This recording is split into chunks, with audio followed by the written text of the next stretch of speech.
مسلمان ته پکار دی چې په رمضان کې د روزي نیولو سره سره یو څو نور کارونه هم په اهتمام سره وکړي. دې دپاره چې دې میاشت د رحمتونو او برکتونو نه په کاملې طریقې سره مستفید شي، فایده ورته حاصل شي. یو دا کار د اهتمام سره کوي چې تراویح دی کوي. تراویح پورا اهتمام سره پکار دي، ځکه تراویح 20 رکعات دي، په هر رکعت کې 2 سجدې دي. نو تراویح مجموعه 40 سجدې شوي او الله تعالی ته انسان د سجدې په حالت کې ډېر مقرب او ډېر نږدې وي.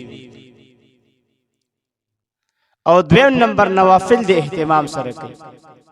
په رمضان المبارک کې چون کې د عبادت او اجر زیات وي، د نفلو په کولو سره انسان ته د فرض ثواب ملاويږي او د فرض په کولو سره د او یو فرض ثواب ملاويږي. لہذا په دې میاشت کې په خصوصي طریقې سره نوافل ډېر کول په اهتمام سره دا پکار، ډېر په اهتمام سره پکار. بیا خاص کر تهجد منز، اشراق، ساخت منز، چاس چې ورته وي، او اوابین منز، دغه په خصوصي طریقې سره د دې اهتمام پکار دی. او دریم نمبر د قران کریم تلاوت ډیر کول.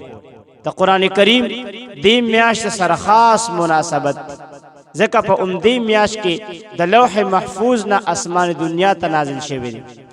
الله فرمایي کنه شهر رمضان الذي انزل فيه القرآن. او سلورم نمبر ذکر او اذکار کول.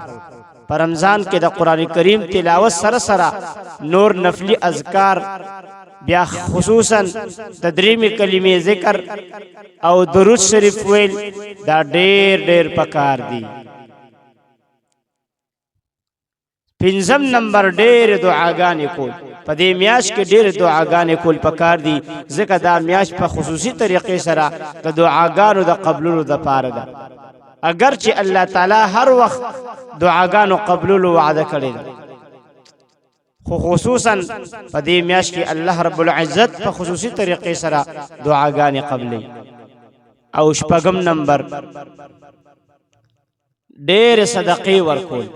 په رمضان المبارک کې د فرضي زکات نه علاوه نور نفلی صدقات او خیرات هم پکار دي.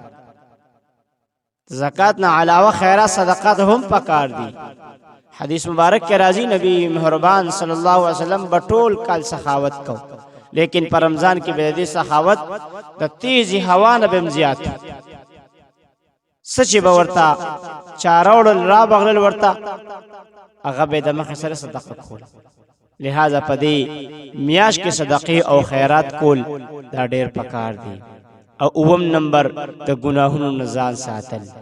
د ګناه نه هر وخت ځان ساتل پکار دي، او بیا خصوصا په دې میاشت کې خو د ګناهونو نه ډېر ځان ساتل پکار دي، ځکه په دې میاشت کې د ګناه سزا هم زیاته ده.